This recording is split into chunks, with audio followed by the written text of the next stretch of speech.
Howdy Palm Coast, 100,000 views, frozen chocolate-covered bananas, water rate hikes. Oh my, join us for another episode of The Dish.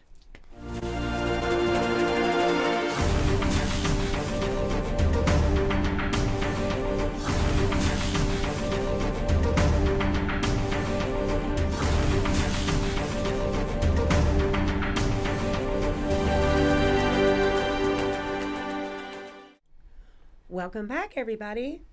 Hi, Palm Coast. I got Alan with me again today. We're going to talk about several things today. We're also going to talk about what we saw at City Council at the last meeting. And so I guess I wanted to start with that. Our podcast studio is expanding, growing, just exploding, I guess is the word I'm looking for. Is. The Flagler Voice podcast studio, we're at 100,000 views. And we've got some really great things coming in the future, and we're all super excited. This podcast studio wouldn't be anything without Alan making it and having all of us, Christy. It's a full team. Mike, all of us as a team coming here together and doing these different little tidbits of shows and stuff for you guys to watch in your spare time or just gather information from. So I'm super happy that we got 100,000 views, and I hope that we can just move up from here because the show's for you by us. So today I wanted to just talk about quickly Ty Miller and Mr. Gambaro, both of our city council members, two of which I don't know very well. I know the other three very well, but those two I don't know. And I'm going to stop pointing that out now at the meetings because they showed complete unity at our last meeting when it came down to a vote.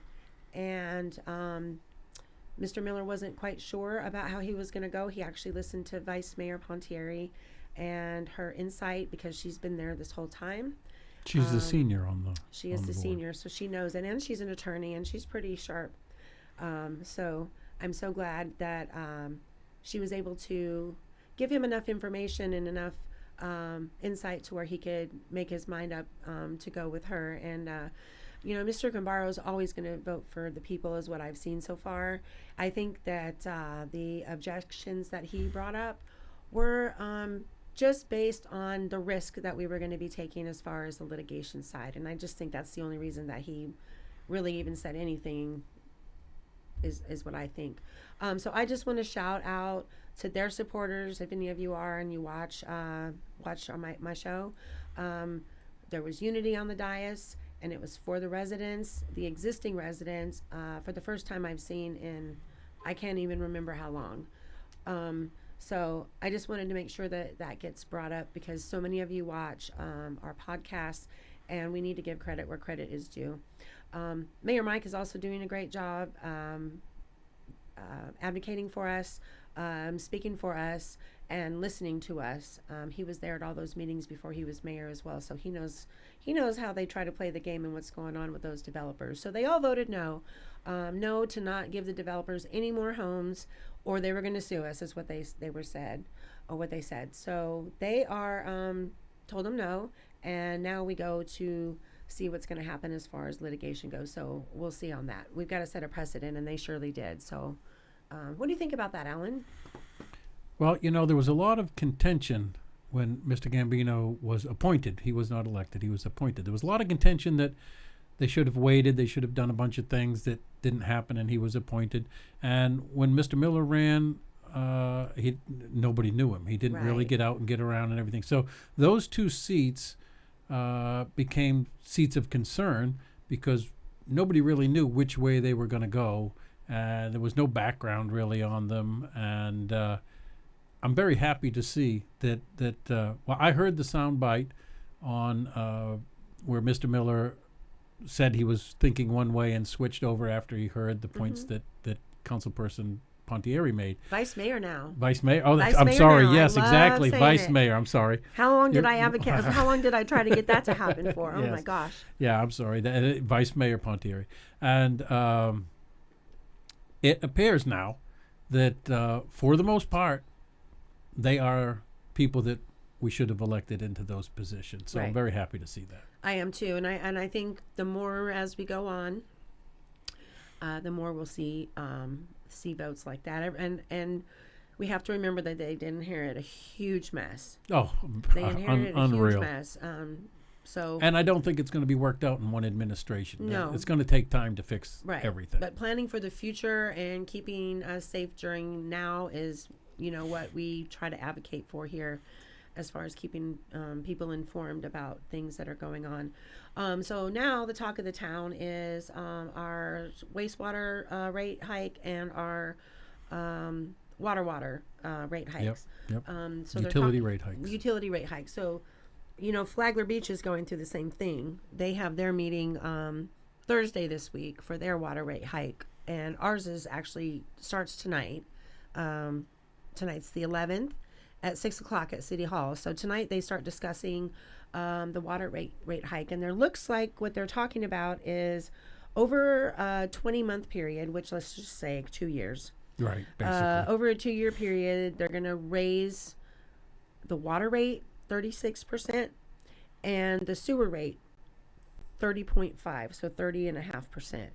So if you look at your bill, it's kind of broken down on your bill, the different things that you pay, the fees, the utility fee, the trash fee, the recycling fee, and then the tax on all those fees. It's all kind of broken down for you there. So if you just multiply the water fee by 30.36 and you multiply the sewer fee by 30.5, it's roughly going to be about $20 to $22 more per residential household per se, give or take. So yeah, the bill is going to go up about $20.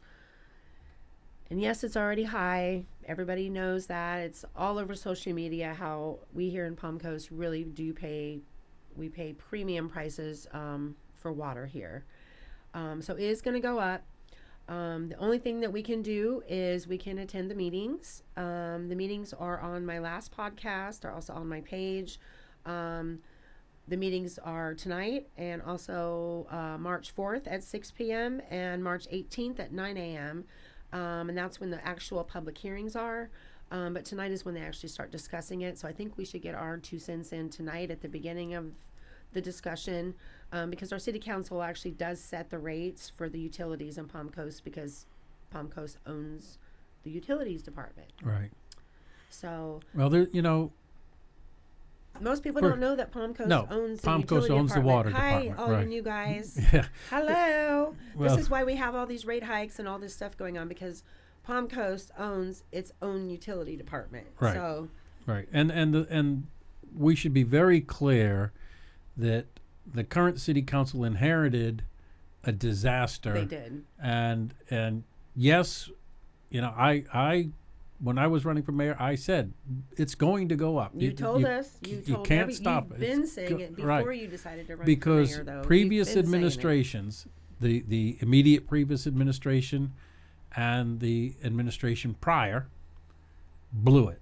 Right. In fact, all of the administrations blew it because nobody ever set money aside for expansion and so forth. And now, we're wastewater plant, what is it, 1, is running above 100% capacity. Mm-hmm. And the state is coming down on us for that. And we never put money aside, and never did the previous city managers say to the city council, hey, we're now at 40%, we're now at 50%, we got to do something, we're at 60, 70. Yeah. They didn't mention it until it was 100%. Yeah, because I don't remember ever hearing any of that, and I know you were at way more meetings than me, and I know you would have mentioned if you had heard that. Oh, if I had heard that, yeah, Yeah. but nobody ever heard it. Yeah, so Because it was never said. I guess because you know more about this than I do. So the developers here in Palm Coast pay one of, if not the highest, impact fees to build here. It's the highest the state allows right now. So impact fees can only be used for new things. This is what the Yes. new people here need to realize. So yes, the developers pay a lot of money. They can only buy or pay for new things. They cannot pay for the repair that we're doing, the upgrade that we're doing to our old or existing water plant. So that can't come out of that money. But my question is this: we need another water plant.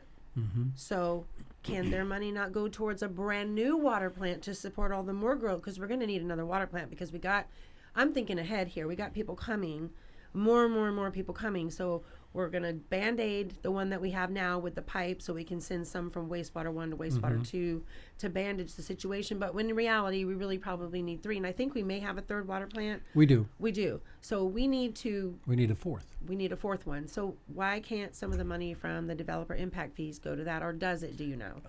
I can't answer that question honestly. I don't know. But what could happen, what I would love to see happen, is, for instance, Hammock Dunes.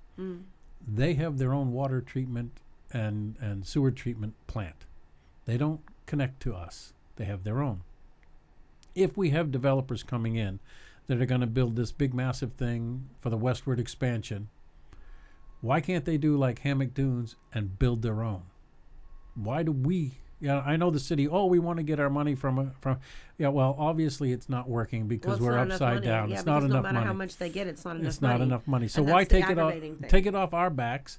Put it on the developers' backs, and then the new people that move into those developments, They absorb the they fee. absorb it, not Yeah. us. That's what's happening though, and that's what our city council, the old city council and the old city manager were, and I don't know, I've never heard Lauren say it, but she might say it, that growth pays for growth. And no, growth doesn't pay for growth, because if growth paid for growth, our water rate, sewer rate, and all the rates that we're paying wouldn't be going up constantly every year, because the growth would pay for itself. We wouldn't even feel it.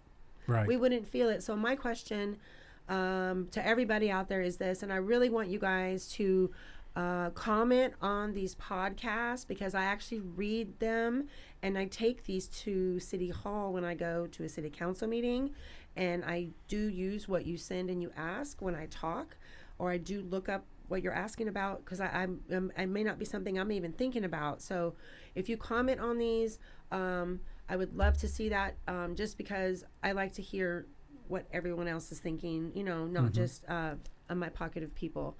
So we have a bunch of different funds in Palm Coast that all these fees that we pay go for. Taxes, some of the taxes go into some of these funds. So we have a utility fund, we have an enterprise fund, we have a general fund, and I'm sure there's probably more than that. We have a couple of enterprise funds, but we have, in this instance, it's a utility enterprise fund. A utility enterprise fund. So what I read recently and I can't remember which person wrote about it, but there was monies being moved from the utility fund to the general fund. And then we all say, oh my gosh, but we're like $34 million short to upgrade our water plant. And shouldn't that money all come from the utility fund? Well, yes, I think that it should come from the utility fund.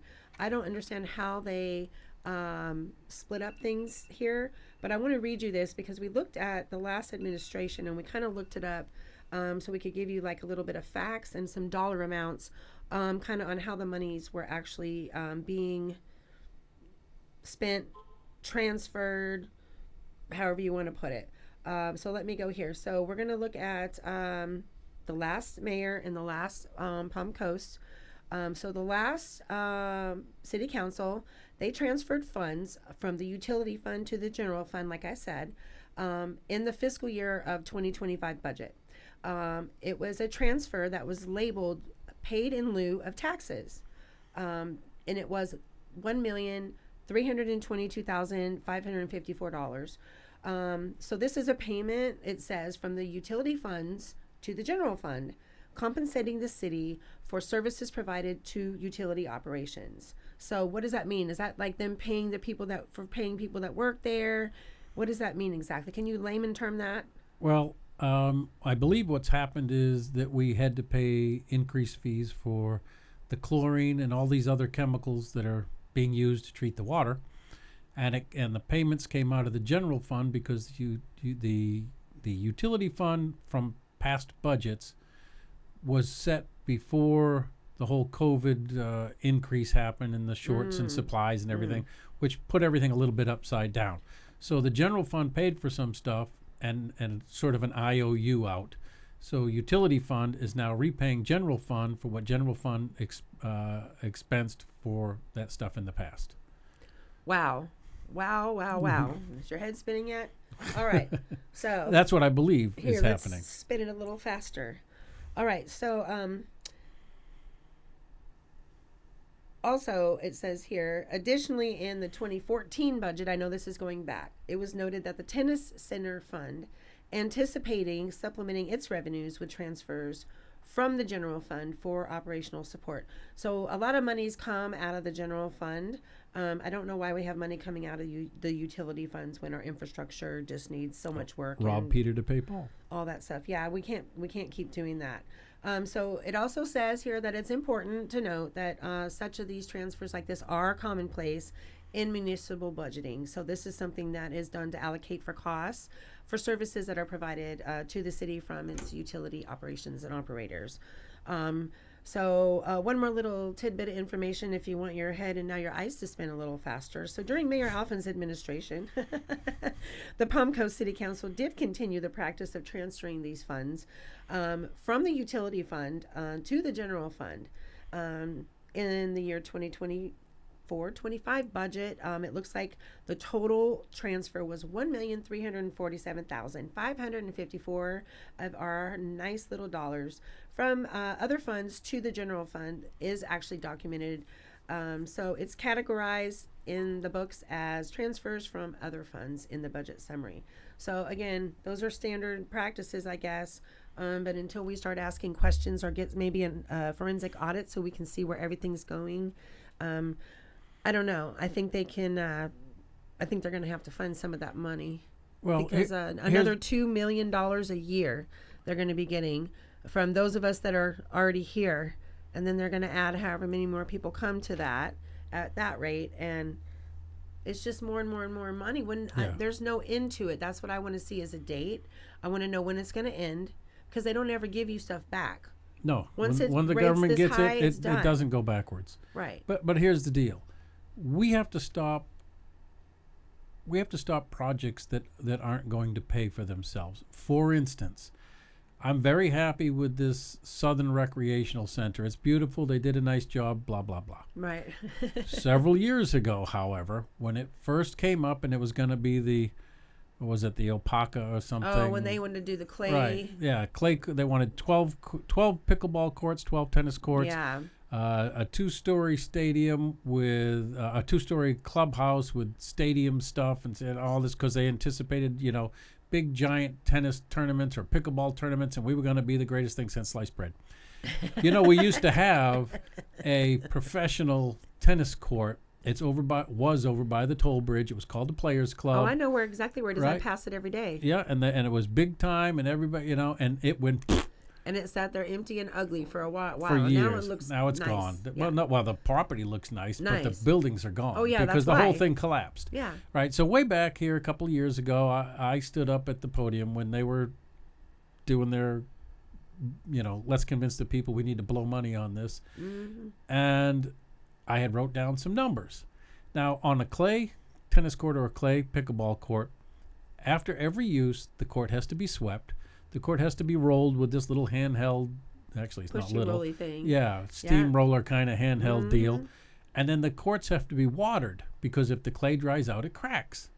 So now, and you can't use non-potable water because it has bacteria in it. And if somebody falls and scrapes their knee, I can see where this is going. Yeah, so I calculated the maintenance and the labor and the water usage and all this for a year to maintain 24 courts, right? And I caught all kinds of grief and aggravation for this, and I was called a liar and all kinds of stuff. But it was $30 million. Right, I remember. Yeah, to do this, and then, but somebody must have listened a little bit because now the courts aren't clay, right? And now there's I think 6. I don't remember the real number. It went from 12, I think, down to 6 courts. I'm not sure exactly. But they do have like Redefined Food Company in there serving. Oh yes, food, they've had a tournament there. I live right by there, so yeah, they have tournaments. They're yeah. They're not having. It's never going to be a global destination like they pretend it was going to be. But it's a nice place. They've done it really well. They've built it properly. I think. I think so too. I think it looks really good. I actually like it. But it needs to pay for itself. Right.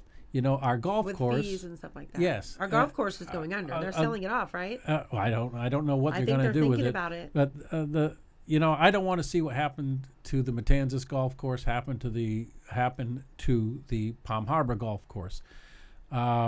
because it's tragic what happened up at Matanzas. Yeah.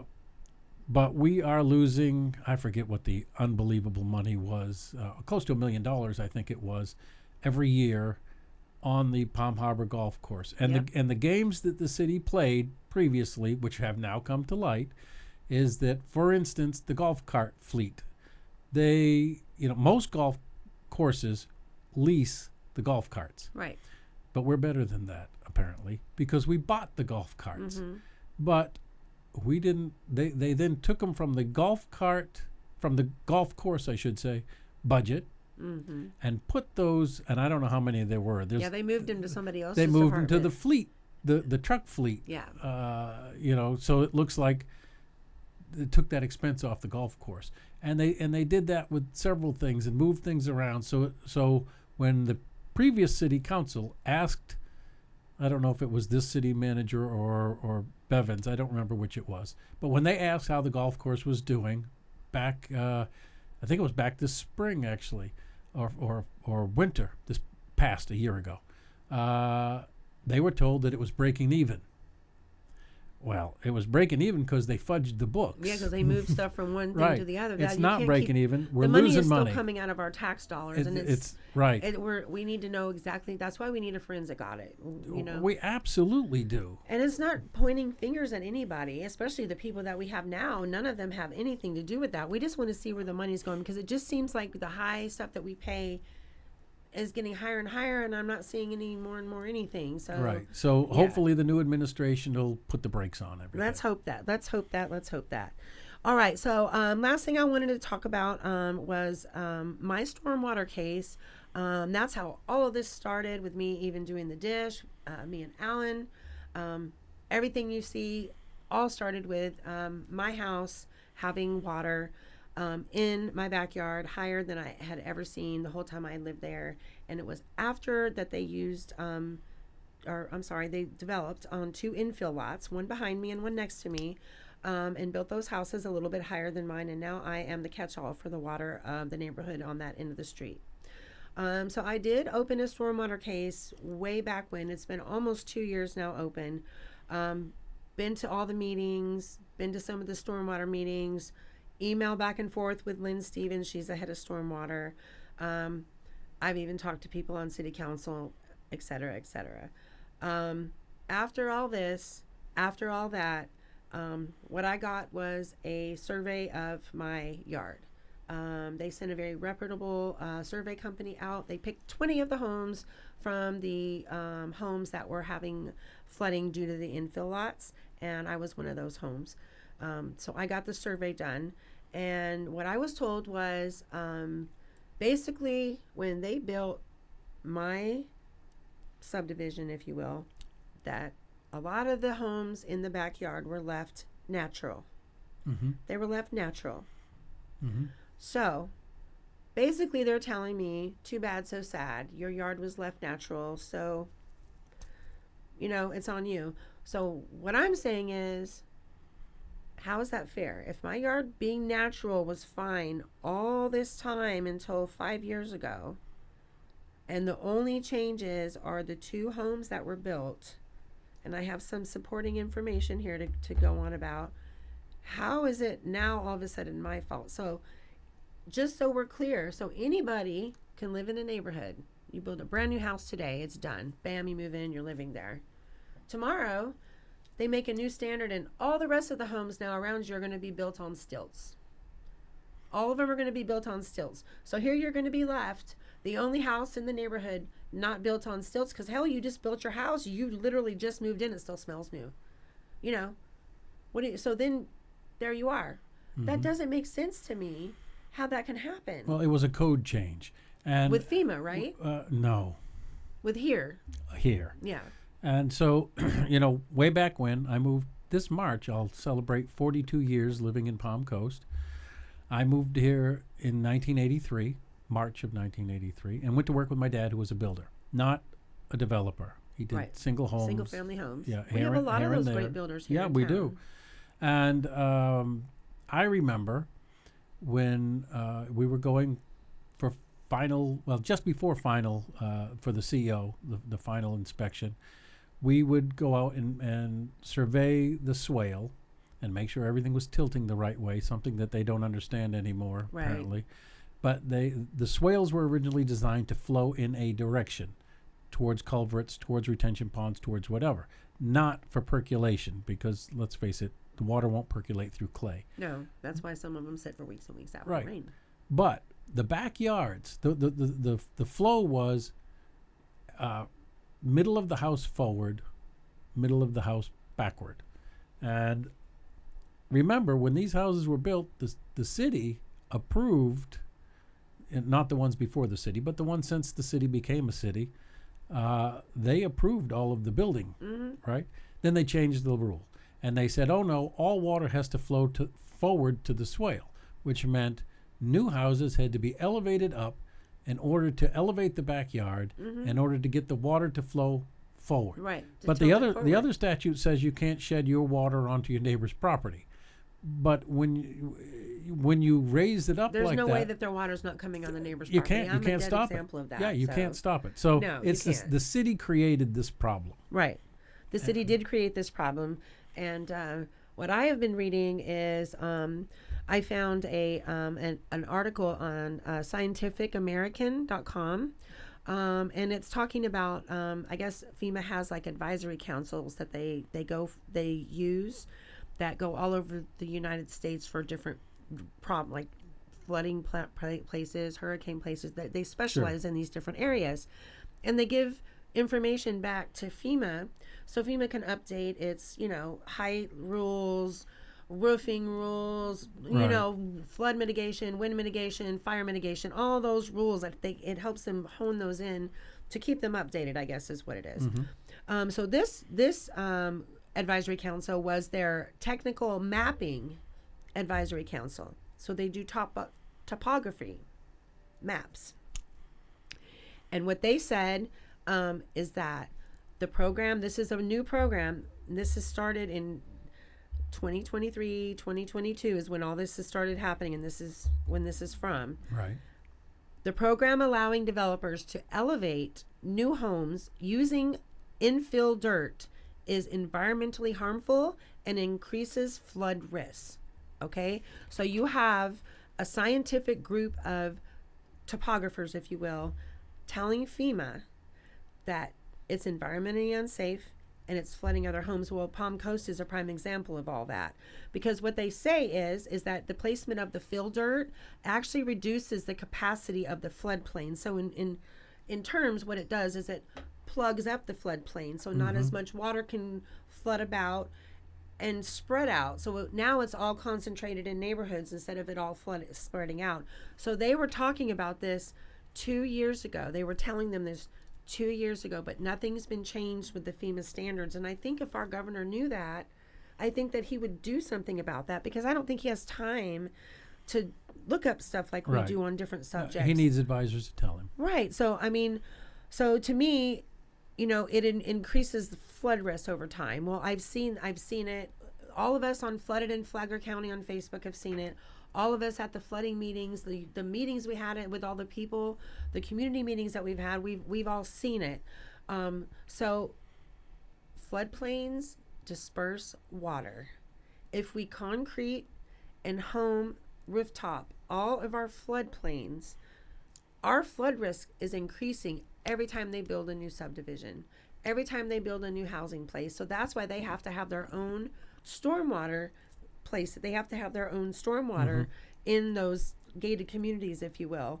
But that, where the gated communities was where a lot of our water went to disperse. The so watersheds.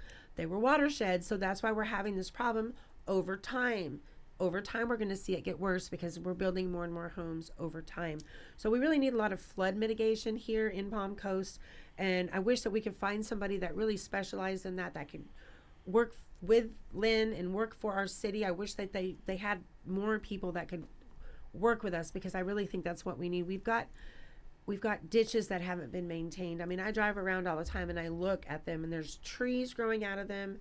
They're supposed to be a big U and they're just barely a V now. And the water it's less capacity for less volume. That's what I've been saying. So they did put a lot of money into stormwater for our budget for this year. It was more than double of what it was. So they are attempting to do it and attempting to do some mitigation. So we'll see this hurricane season how some of that stuff works out.